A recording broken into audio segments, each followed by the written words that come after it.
Good morning and welcome, dear students. Today's topic is scope of business.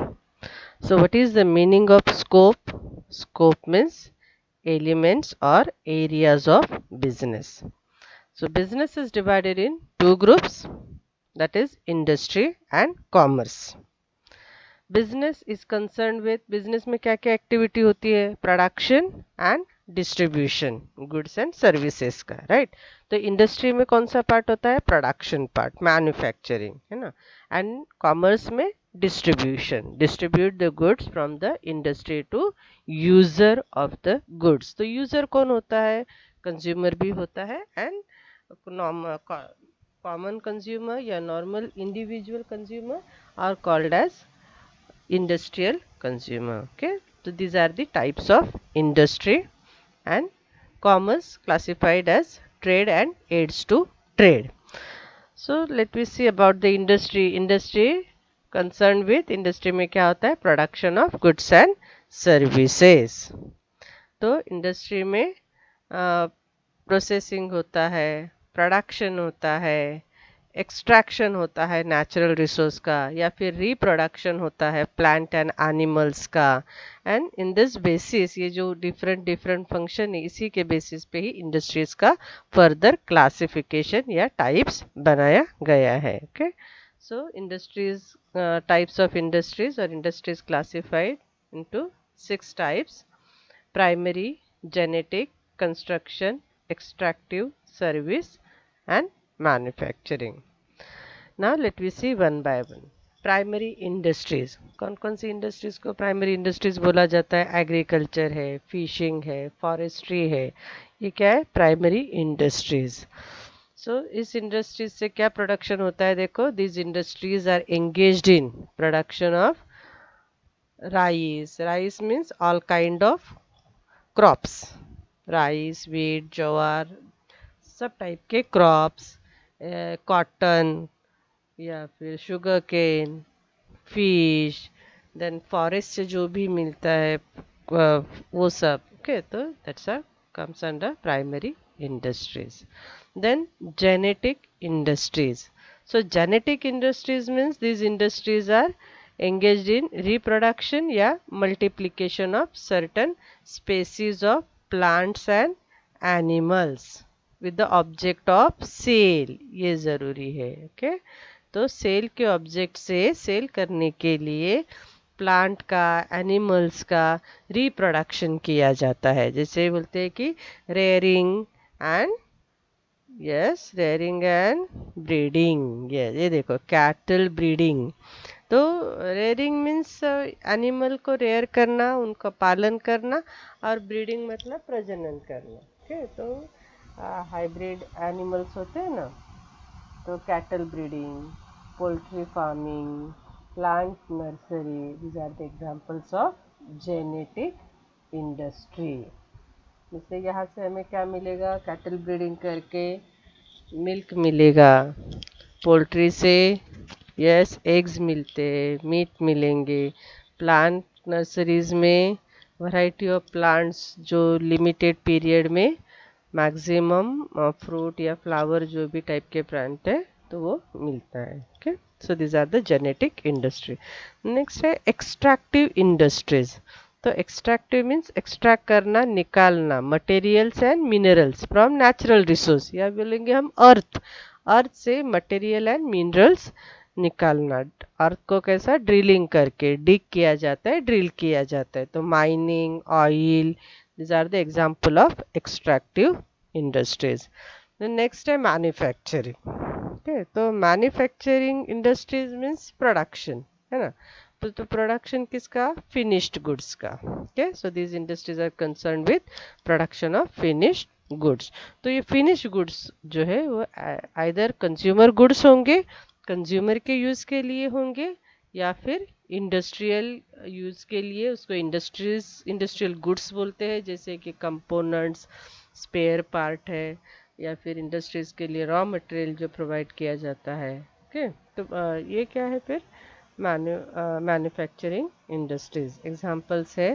Textile chemicals ये manufacturing industries के example है। Next है construction industries. Construction industries means construction activities किया जाता है यहाँ पे। Construction of building, bridge, road, dam etcetera. Okay. Next है service industry. So under service industry कौन कौन से टाइप की इंडस्ट्री है देखो, होटल है, ट्रेड है। तो सर्विसेज आर इंटेंजिबल, फिर भी हम उसके लिए पेमेंट करते हैं ना। तो होटल है, ट्रेड करते हैं, टूरिज़्म है, ट्रांसपोर्ट है, एंटरटेनमेंट, आईटी है। तो there are various types of service industry. तो हम एड्स टू ट्रेड में भी देखेंगे ये सर्विस इंडस्ट्री। ओके। नेक्स्ट है commerce. Commerce concerned with what? Distribution of goods and services. Then commerce classified into two heads, trade और aids to trade. aids मतलब help, trade को हेल्प करने वाले या फिर ट्रेड को फैसिलिटेट करना, is call aids to trade. Trade करने के लिए जो फैसिलिटी चाहिए वो एड्स टू ट्रेड होता है। तो commerce, trade and aids to trade. Trade for the classified internal means within country and external outside और अक्रॉस द कंट्री। तो इंटरनल में क्या है देखो, रिटेल टाइप का ट्रेड है या होलसेल टाइप का ट्रेड है, और एक्सटर्नल में है इंपोर्ट, एक्सपोर्ट एंड ट्रिपोर्ट। ओके। तो ट्रेड मीन्स व्हाट? ट्रेड का मीनिंग देखो, buying and selling, goods and services का बाइंग एंड सेलिंग को ट्रेड बोलते हैं। ओके। तो ट्रेड करते हैं, बाइंग एंड सेलिंग करते हैं, इट मीन्स ट्रांसफ़र करते हैं या फिर एक्सचेंज करते हैं गुड्स एंड सर्विस। तो ये ट्रांसफ़र या एक्सचेंज करके क्या मिलेगा?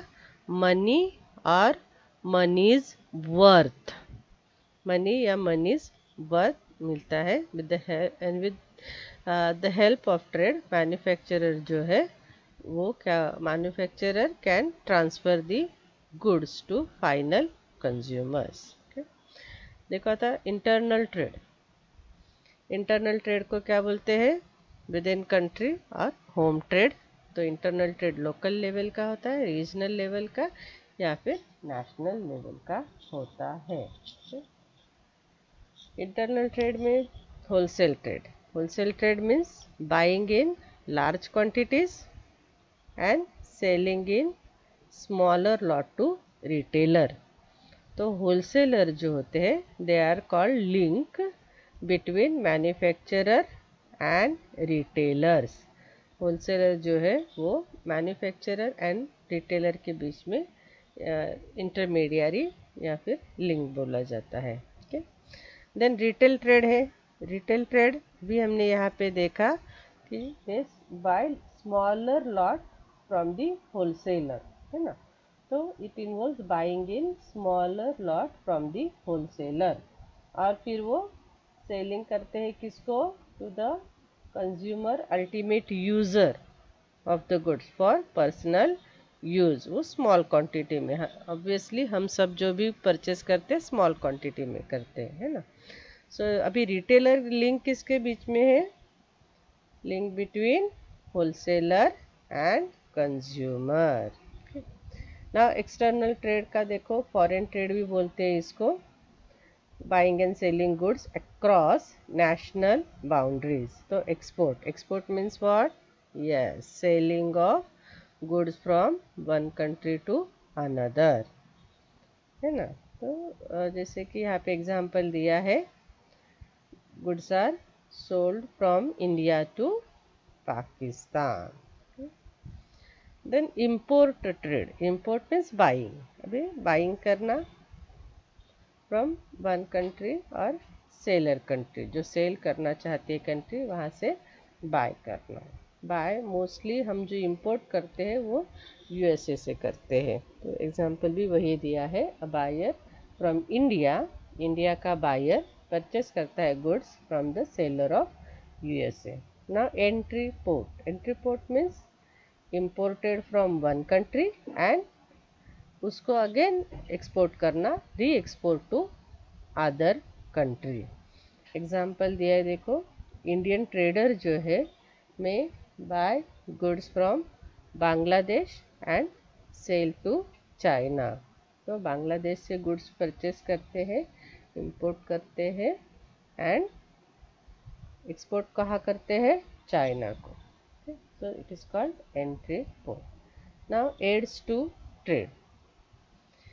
Aids to trade is what? These are the activities which facilitate smooth exchange of goods and service. तो smooth exchange होना चाहिए, trade को help होना चाहिए. It is called aids. Okay. So, what are that activities are? Let me see. Warehousing. Warehousing, store the goods. तो goods manufacture होता है तो एट ए टाइम तो सेल नहीं होगा, तो उसको कीप स्टोर करना पड़ता है। तो इसको वेयर हाउसेस जो है it removes time difficulty.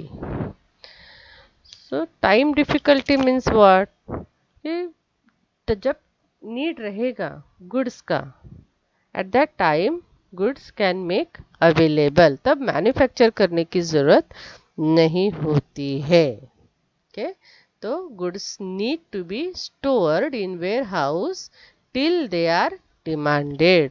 Goods का डिमांड होने तक वो स्टोर हाउस में वेयर हाउस में स्टोर करना, ये वेयर हाउसिंग का फंक्शन है। अभी एडवांटेजेस क्या क्या होता है देखो।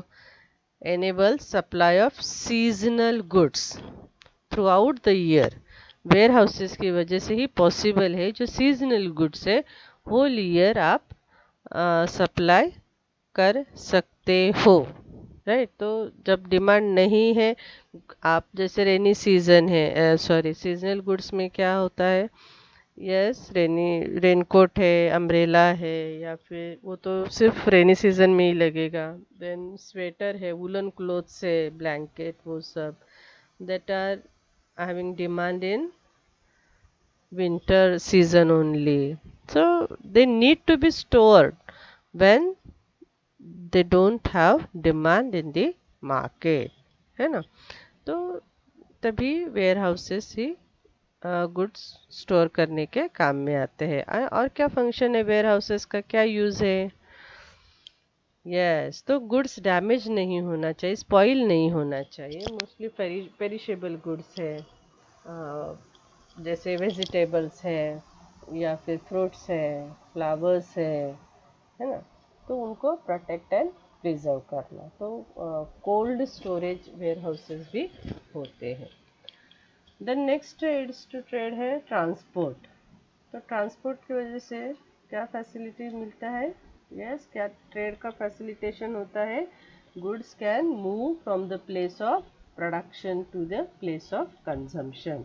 तो इसको क्या बोलते हैं कि ये प्लेस का डिफ़िकल्टी जो है, एक जगह पे गुड्स मैन्युफैक्चर्ड होता है और दूसरे जगह पे उसको सेल करना होता है, तो प्लेस का जो डिफ़िकल्टी है ये सॉल्व करता है। Okay, there is a place gap होता है from place of production to the place of consumption. तो ट्रांसपोर्ट की वजह से ये गैप रिमूव होता है, ब्रिज होता है।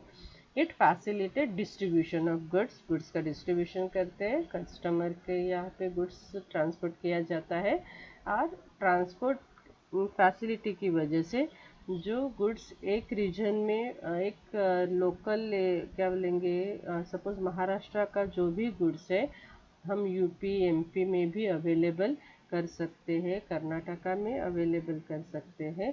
और जो एमपी में या यूपी का फ्रूट है, जो भी प्रोडक्ट है, इवन कानपुर का लेदर प्रोडक्ट जो है वो हम मुंबई में महाराष्ट्र में अवेलेबल कर सकते हैं। तो ये क्या होता है, इससे मार्केट एक्सपांड हो जाता है। नेक्स्ट है कम्युनिकेशन। ओके, तो जो भी इंफॉर्मेशन है वो ट्रांसफ़र करना एक पर्सन से दूसरे पर्सन या फिर एक प्लेस से दूसरे प्लेस, ये कम्युनिकेशन की वजह से, कम्युनिकेशन के मेथड की वजह से पॉसिबल हो रहा है। तो इन्फॉर्मेशन या तो ओरल रहेगा या राइटिंग रहेगा। तो ओरल है तो टेलीफोन के थ्रू पास ऑन करेंगे, और रिटर्न में है तो लेटर, फैक्स, ईमेल।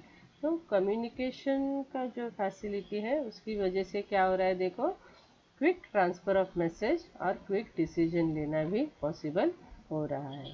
नेक्स्ट है इंश्योरेंस। ओके, तो इंश्योरेंस का क्या बेनिफिट है, इसकी वजह से सर्टन जो इंश्योरेबल रिस्क है, बिजनेस है सब्जेक्ट टू रिस्क है ना, बिजनेस में है तो रिस्क है, अनसर्टेनिटी है। तो जो भी रिस्क है, सर्टन रिस्क जो है वो मिनिमाइज, पूरा रिमूव तो नहीं होता है बट मिनिमाइज होता है, कम होता है। तो certain risk are can be insured. कौन कौन सा रिस्क इंश्योर कर सकते हो, जैसे कि लॉस ड्यू टू फायर है, थेफ्ट है। तो ये गुड्स, ये रिस्क जो है, लॉस जो है वो आप इंश्योर कर सकते हो। इससे जो भी लॉस होगा तो उसका कॉम्पेंसेशन मिलता है अगर हम गुड्स का इंश्योरेंस करवाते हैं तो। बट सर्टन रिस्क जो है वो इंश्योरेबल नहीं होते हैं, जैसे कि प्राइस चेंज की वजह से अगर आपको कुछ लॉस हो रहा है, वर्कर्स की स्ट्राइक की वजह से लॉस हो रहा है, या फिर हम बोलेंगे गवर्नमेंट का पॉलिसी चेंज हो रहा है, और या फिर कस्टमर का टेस्ट एंड प्रेफरेंस चेंज हो रहा है, तो इसकी वजह से अगर कुछ लॉस हो रहा है, पैशन चेंज हो रहा है, तो ऐसे लॉस जो है वो इंश्योर्ड नहीं होते हैं। नहीं, तो एडवांटेजेस क्या है, देखो it cover the loss on account of insurable risk, and दूसरा क्या बोला है, it enables firm to expand business. अगर loss due to fire theft जो है, तो ये अगर गुड्स आपका चोरी हो रहा है या फिर फायर की वजह से डैमेज हो सकता है, इसका इंश्योरेंस अगर आपको मिल रहा है तो आप गुड्स को जो है वो लॉन्ग रूट पे या फिर लॉन्ग मार्केट में, लार्जर मार्केट में भी आप अवेलेबल कर सकते हो। तो रिमोट मार्केट में भी आप अपने गुड्स अवेलेबल कर सकते हो, तो आपको बिजनेस का एक्सपेंशन पॉसिबल है। नेक्स्ट एज टू ट्रेड है बैंकिंग। तो बैंकिंग की वजह से क्या होता है कि आपको जो भी फंड अवेलेबल करना है बिजनेस के लिए वो पॉसिबल होता है। तो इट सेज कि it solves problem of finance. Finance का जो प्रॉब्लम है वो बैंकिंग की वजह से दूर होता है। ठीक है, तो ट्रेड में जो भी रिसिप्ट एंड पेमेंट है, it become facilitate due to banking facility. Receipt and payment का फैसिलिटेट होता है, लोन मिलता है, long term short term fund loan मिलता है। नेक्स्ट है एडवर्टाइजिंग। तो एडवर्टाइजिंग जो है वो प्रोडक्ट रिलेटेड इंफॉर्मेशन होता है। तो इससे क्या होता है, इट फिल्स द नॉलेज गैप। इससे नॉलेज गैप फील होता है। प्रोड्यूसर जो भी गुड्स मैन्युफैक्चर कर रहा है वो कौन से टाइप के कस्टमर के लिए है, उसका प्राइस क्या है, उसका फीचर क्या है, वो सब कस्टमर को पता चलता है। तो नॉलेज गैप जो है वो फील होता है। So goods are produce at one place and several places पे उसका कंजम्पशन होता है, बट एडवर्टाइजिंग की वजह से पीपल को प्रोडक्ट के अवेलेबिलिटी रिलेटेड अवेयरनेस हो जाता है। तो कौन कौन सा मीडिया यूज़ किया जाता है एडवर्टाइजिंग के लिए, देखो रेडियो, न्यूज़पेपर, मैगजीन, टीवी, या आउटडोर मीन्स बैनर, होर्डिंग। तो बहुत सारे मीडिया, अभी सोशल मीडिया है, इंटरनेट है ना, इंस्टाग्राम है, फेसबुक है। तो देखो एडवांटेजेस में क्या है, create awareness of product and good build good brand image. Next है सेल्समैनशिप। तो सेल्समैनशिप क्या है, पर्सनल सेलिंग फैसिलिटेट होता है due to salesman. Salesman means ये मैन एग्जीक्यूटिव, सेल्स एग्जीक्यूटिव बोलते हैं या फिर सेल्स ऑफिसर बोलते हैं उसको। तो ये पर्सनल सेलिंग, कस्टमर को personal product related information provide करता है। तो सेल्स फोर्स जो है वो रिक्वायर्ड है कि ऑर्डर से, कस्टमर से या डीलर से ऑर्डर लेने के लिए सेल्स फोर्स की ज़रूरत होती है। तो सेल्समैन का काम क्या है, प्रोवाइड इंफॉर्मेशन टू बायर को इंफॉर्मेशन प्रोवाइड करता है, उनको कन्विंस करता है और परsuade करता है to buy the goods, means फिर उससे ऑर्डर लेना है। देन नेक्स्ट है मर्केंटाइल एजेंट। तो ये एजेंट जो है ये इंटरमीडियरीज है between buyer and seller. Okay, तो ये कौन कौन से टाइप के इंटरमीडियरीज है, देखो उनको फैक्टर्स भी बोलते हैं, एजेंट को फैक्टर्स भी बोलते हैं, ब्रोकर्स भी बोलते हैं, कमीशन एजेंट भी बोलते हैं, ऑक्शनरीज भी बोलते हैं। तो सिक्योरिटीज़ का ट्रेडिंग करना है तो ब्रोकर्स होते हैं, फैक्टर्स होते हैं, या फिर हम इंश्योरेंस का ट्रेडिंग ट्रेडिंग होता है तो कमीशन एजेंट होते हैं। कोई किसी प्रोडक्ट का ऑक्शन करना रहेगा तो उनके जो मिडल मैन होते हैं उनको ऑक्शनरीज बोलते हैं। So these are the mercantile agent. Okay, they are the link between buyer and seller. तो seller can concentrate on, तो इसके वजह से अगर इंटरमीडियरीज है जो डिस्ट्रीब्यूशन का वर्क का हैंडल करते हैं तो सेलर जो है वो they can concentrate on production and marketing. Okay, so these are the various aids to trade. Hope you have understand all these scope of business, and we stop here. Thank you, student.